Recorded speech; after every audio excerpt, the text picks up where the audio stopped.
Bismillahirrahmanirrahim. Assalamualaikum warahmatullahi wabarakatuh. Selamat pagi anak-anak. Bagaimana kabar kalian hari ini? Semoga selalu dalam lindungan Allah Subhanahu wa taala ya, selalu diberikan kesehatan dan selalu diberikan semangat untuk terus belajar. Anak-anak, kira-kira hari ini belajar sama Ibu belajar apa ya? Betul, kali ini kita akan belajar tematik pembelajaran 4 di tema 1 subtema 2. Mengenai apa sih kira-kira? Nah, kali ini kita akan membahas kenampakan alam serta keragaman flora dan fauna di Indonesia dan juga nilai kepedulian yang sesuai nilai-nilai Pancasila. Anak-anak, diharapkan setelah kalian belajar dengan ibu, kalian mampu menjelaskan kenampakan alam serta keragaman flora dan fauna di Indonesia, menggambar peta kondisi geografis Indonesia, menyebutkan tema, informasi penting dan ide pokok dari teks lisan, menuliskan ide pokok dari teks lisan, dan mengidentifikasi kepedulian yang sesuai dengan nilai-nilai Pancasila. Anak-anak, ada yang tahu lagu Naik-naik ke puncak gunung tidak? Tahu kan? Ayo kita nyanyi dulu. 1, 2, 3. Naik-naik ke puncak gunung, tinggi-tinggi sekali. Kiri kanan kulihat saja, banyak pohon cemara. Nah, apa sih kira-kira yang akan kita bahas kali ini? Nah, yang akan kita bahas kali ini mengenai kenampakan alam. Apa sih yang dimaksud dengan kenampakan alam? Nah, kenampakan alam itu segala sesuatu di alam yang merupakan hasil dari peristiwa dan bukan merupakan akibat aktivitas manusia. Nah, tadi kita udah nyanyi nih, naik-naik ke puncak gunung, tinggi sekali, banyak pohon cemara. Nah, anak-anak, itu yang disebut dengan kenampakan alam. Segala sesuatu yang ada di permukaan bumi ini merupakan kenampakan alam. Gunung, adanya pepohonan, hutan, danau. Nah, itu tuh termasuk ke dalam kenampakan alam. Nah, ada beberapa contoh kenampakan alam yang akan kita bahas kali ini, yaitu yang pertama, gunung. Yang kedua, sungai. Yang ketiga, persebaran flora dan fauna di Indonesia. Coba anak-anak perhatikan dulu gambar berikut. Nah, di situ ada persebaran kenampakan alam gunung di Indonesia. Nah, kalau di sini kan ada gambarnya ya, ada gunung Gunung Kerinci itu ada di sebelah mana, Gunung Rinjani ada di mana. Nah, kalau di buku ada di halaman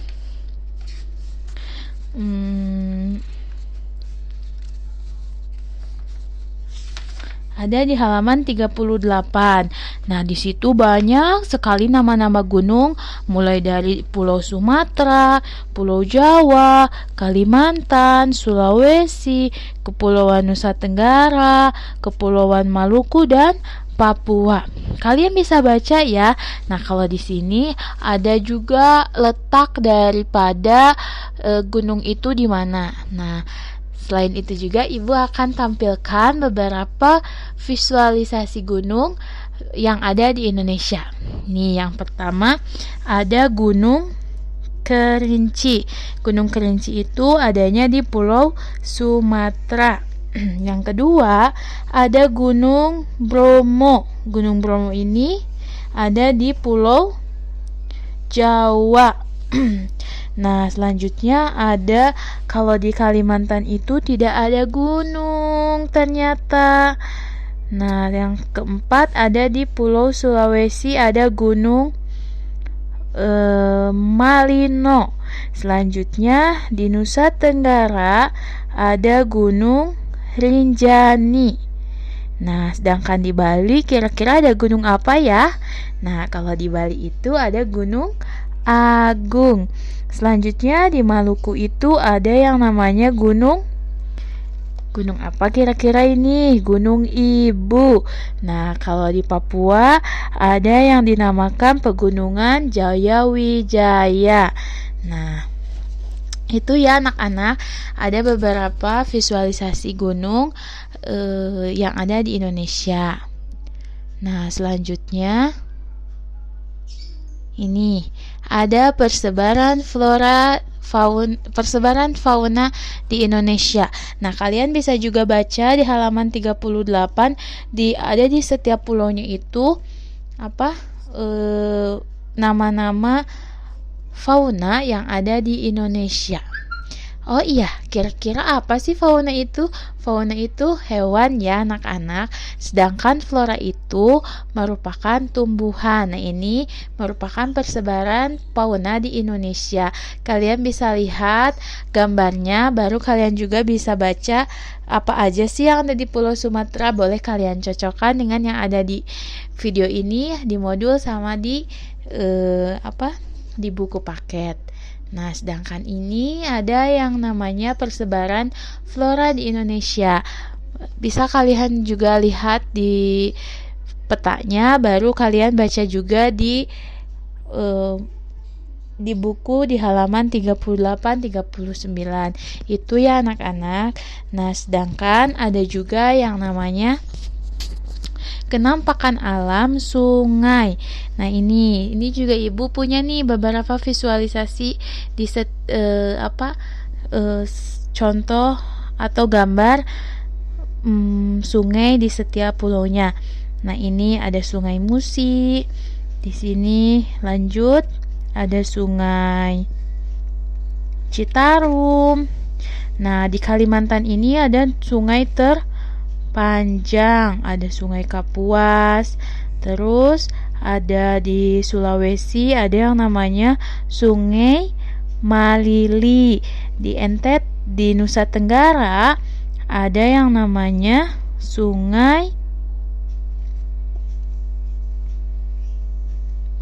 kalau di Nusa Tenggara dan Bali itu ada yang disebut dengan Selat Sumba. Nah, ini anak-anak. Selanjutnya di Maluku. Kalau di Maluku ini tidak ada ya kalau yang di buku. Nah, itu ya anak-anak. Jadi seperti itu. Selain itu, kita akan membahas mengenai menentukan ide pokok dalam teks lisan. Sebelumnya kalian kan sudah belajar kan di pembelajaran sebelumnya bagaimana cara menentukan ide pokok dalam teks lisan. Nah, ada beberapa langkahnya nih. Yang pertama, yang jelas pasti mendengarkan percakapan dengan seksama. Yang kedua, mencatat hal-hal penting dalam percakapan tersebut. Untuk apa sih mencatat hal-hal penting? Untuk agar kita mengetahui tentang apa sih yang dibicarakannya itu, supaya kalian bisa menentukan kalimat utama. Setelah menentukan kalimat utama, kalian bisa menentukan ide pokok. Seperti itu ya anak-anak. Nah, sekarang akan membahas mengenai sikap kepedulian yang sesuai dengan nilai-nilai Pancasila. Pada pembelajaran sebelumnya kita sudah membahas nilai-nilai Pancasila dalam kehidupan sehari-hari. Ada beberapa contohnya ya, bagaimana kita menerapkan nilai-nilai Pancasila tersebut. Karena seperti yang sudah kita ketahui bahwa Pancasila itu merupakan pedoman hidup masyarakat Indonesia, karena setiap warga negara Indonesia harus berpegang teguh pada nilai Pancasila. Untuk apa sih Bu harus berpegang teguh pada nilai Pancasila? Agar masyarakatnya itu damai, aman, sejahtera, tidak ada perpecahan, seperti itu ya.